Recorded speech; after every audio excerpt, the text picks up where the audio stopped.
So this evening I'm doing a little bit different. I'm here by the fire. Let me just see if I can quite get the fire in the shot, but might as well have it going, nice and homely. So what I'm going to do is read from my book, which is Tales of Old Ireland Retold, Ancient Irish Stories Retold for Today. And the story that I've chosen is on page 29, and it's the 9th story, and it's called The Children of My Sister. And it is one that I have rewritten, as I often do with the stories, to show things from a different perspective, shall we call it. So some of you may have heard this tale as The Children of Lear. And apologies if you hear my little dog messing around. He's little nails clicking on the floor, and he's a little Jack Russell. Let me just show you Russell. There's Russell. Say hi, all the people. Okay, so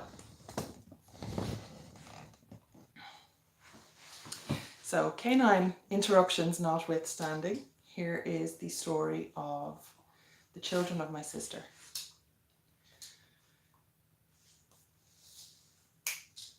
Into bed, into bed, into bed, go on. Okay. Never had two sisters been closer.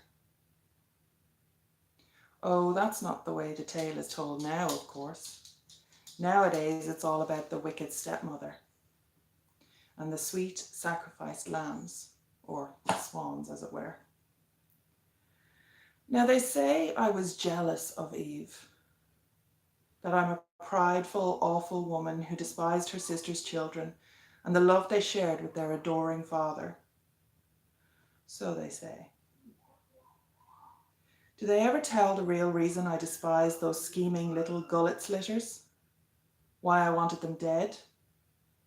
Well, let me tell you why.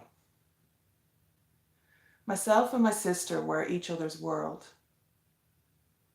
We were never apart from morning till night. When our father, Bove Derrick, became king of the Tuatha De Danann, his clansman Lear was fit to be tied, like spit and fire, so he was.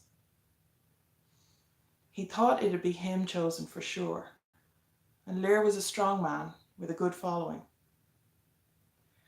Our father didn't want to make an enemy of him. It might have been either of us chosen, for we were both as lovely as any in the land. But in the end, it was Eve he handed over for the marriage to Lear, and she went with good grace, but no joy in her heart. It wasn't a terrible union. After a while, sure, she grew to love him, and I even got a fair fond of him after years of regular visits.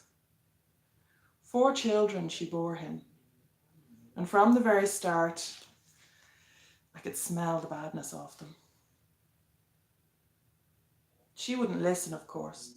She'd not hear a word said against them. But there were times I caught her watching their antics with a fierce, worried look on her face.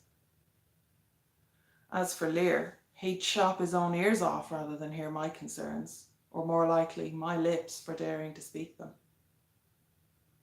He adored the very ground they tread on, and after the first attempt, I shut up fast. But I could see it growing in them every day. The eldest one, Fionnuala, was the pack leader. The twins, Fiachra and Con, had followed soon after her, and they continued to follow whatever dance she led them on.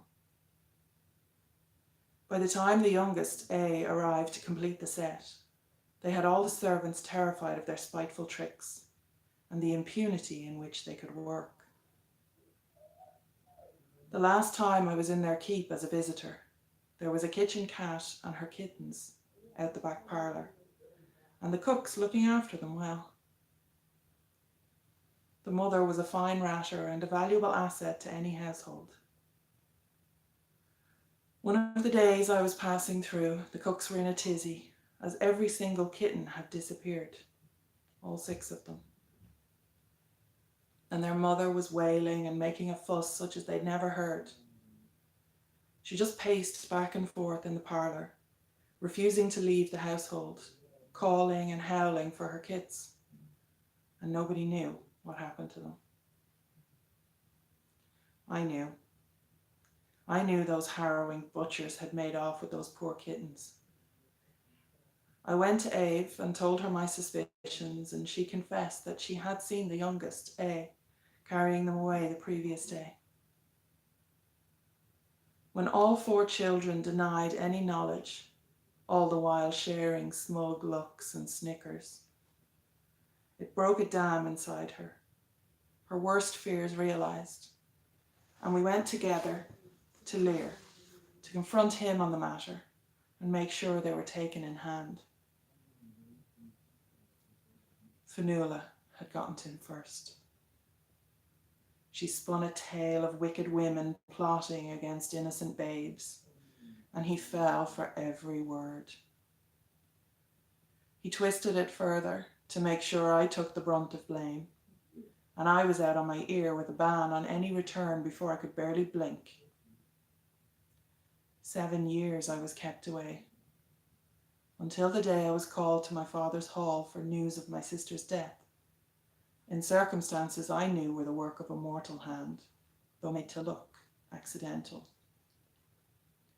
And the further blow, that I was to take her place, to be sent off as stepmother to the children I was sure had murdered my beloved sister.